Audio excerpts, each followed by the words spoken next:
Bismillahirrahmanirrahim. Assalamualaikum warahmatullahi wabarakatuh. Hai teman-teman semua, perkenalkan nama saya Fauzia Fania dengan NIM 21040450104 dari BKC. Nah, saya dari jurusan Psikologi Pendidikan dan Bimbingan Universitas Negeri Makassar.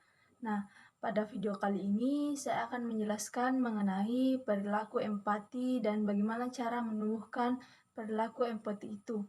Nah, yang pertama kita akan membahas mengenai apa pengertian dari empati. Nah, empati menurut para ahli adalah merupakan bagian penting dari kemampuan sosial.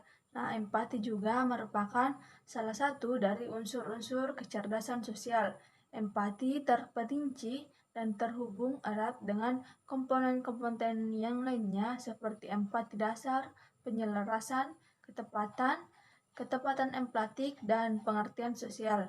Nah, ketepatan empatik yaitu memahami pikiran, perasaan, dan maksud orang lain. Nah, empati merupakan salah satu atribut penting dari kemampuan profesional dari seorang konselor atau terapis. Nah, empati ini bisa dipelajari dan dilatihkan dalam percakapan konseling, perwujudan rasa empati dari konselor atau terapis ini dengan menyampaikan kalimat, "Saya ikut merasakan apa yang kamu alami." Nah, kata-kata tersebut belum cukup, tetapi harus konsisten dengan nada suara dan ekspresi wajah.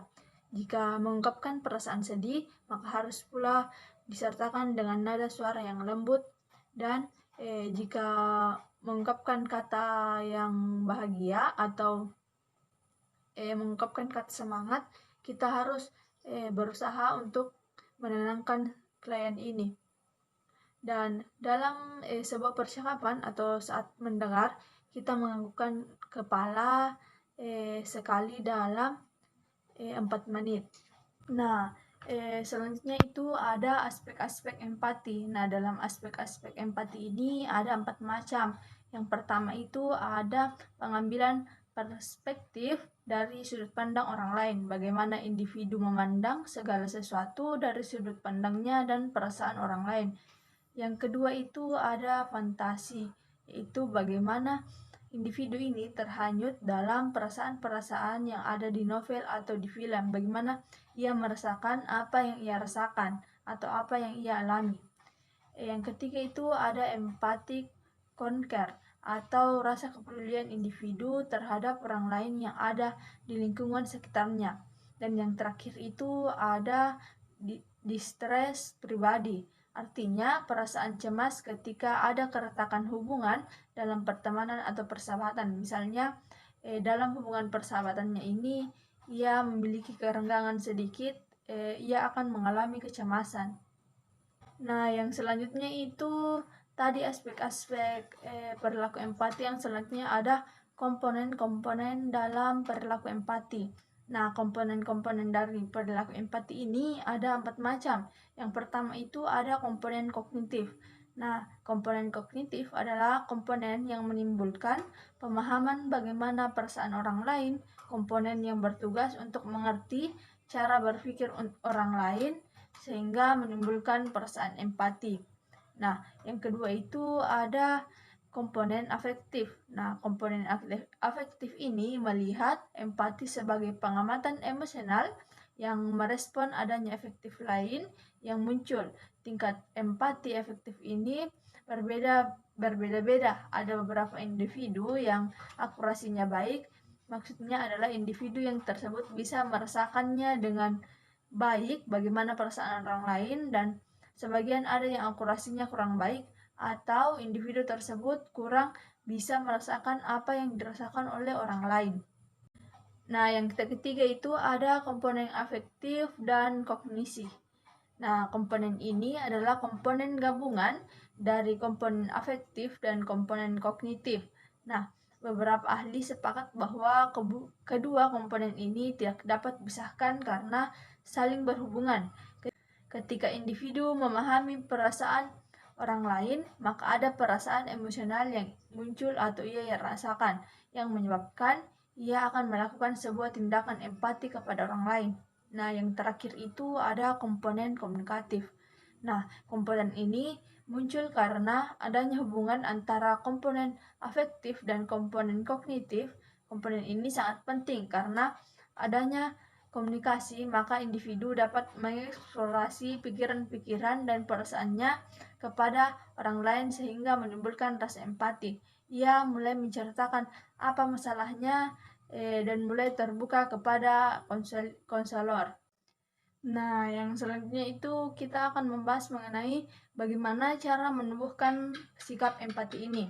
Nah, sikap empati ini terbagi menjadi dua cara agar konselor pemula mampu menghadirkan empati terhadap orang lain. Yang pertama itu melatih empati, yang kedua itu ada bagaimana cara kita melakukan empati ini dengan baik atau menjalankan empati ini dengan baik. Nah, yang pertama itu kita akan membahas bagaimana cara melatih empati. Yang pertama itu hal yang dilakukan untuk melatih empati adalah menuliskan perasaan positif dan negatif. Nah, apabila kita mengalami perasaan positif atau negatif, segera rekam dengan menulisnya dalam diary atau saat ini kita kenal atau kita populer dengan blog. Nah, satu sisi kita membuka kembali rekaman tersebut ketika seseorang mengalami hal yang sama atau ketika hal yang kita alami ini sudah selesai, begitu. Selanjutnya sisi lain dari hal tersebut, rekaman ini bisa berguna untuk orang lain baca ketika ia mengalami hal tersebut atau hal yang sama, sehingga diharapkan dapat membantu mereka untuk melakukan hal apa yang ia lakukan.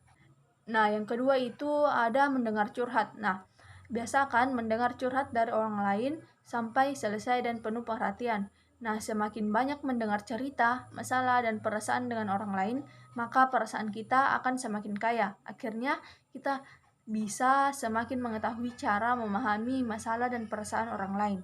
Nah, yang terakhir itu membayangkan kejadian kepada diri kita sendiri. Nah, coba bayangkan tentang sesuatu yang mereka ceritakan, bagaimana jika kita berada di posisi tersebut. Nah, munculnya emosi yang sama, baik itu positif atau negatif, entah itu marah, sedih, ataupun gembira. Itulah cara bagaimana kita memposisikan diri ke dalam masalah orang lain. Nah, yang kedua itu ada lakukan dengan nyata bahwa kita berempati. Ada 3 poin. Yang pertama itu berhati-hati dalam ucapan dan perbuatan. Pikirkan perilaku dan perbuatan apa yang kita sebelum melakukan itu kepada orang lain. Mungkin saja perilaku dan perkataan itu bisa saja menyakiti pihak lain atau belum cukup bijak. Nah, yang kedua itu mulailah dari diri sendiri. Jangan menyuruh orang lain untuk melakukan sesuatu jika kita sendiri itu belum melakukannya. Yang ketiga itu memberikan bantuan. Berikan aksi nyata dengan menanyakan sesuatu kepada mereka apabila ingin dibantu. Jika tidak bisa memberikan bantuan atau memberikan sesuatu, cari alternatif lain yang bisa atau hanya menanyakan keadaan orang tersebut. Nah, di sini perlunya konselor untuk meningkatkan kesadaran untuk memenuhi kebutuhan klien yang beragam karakteristiknya dengan terampil berkomunikasi secara efektif, mendengarkan dan penuh perhatian dan berempati. Nah, konselor yang mempunyai kualitas empati yang baik akan membuat klien merasa dimengerti, dipahami, dan klien akan lebih terbuka untuk menceritakan permasalahannya kepada konselor. Nah, sehingga klien ini betah untuk konseling dengan konselor tersebut. Dan bisa jadi klien akan memakai jasa konselor tersebut untuk seterusnya dalam proses perbaikan kesehatannya. Nah, teman-teman, itulah tadi materi mengenai perilaku empati. Mungkin video kali ini cukup sekian. Saya akhiri dengan ucapan wassalamualaikum warahmatullahi wabarakatuh. Terima kasih.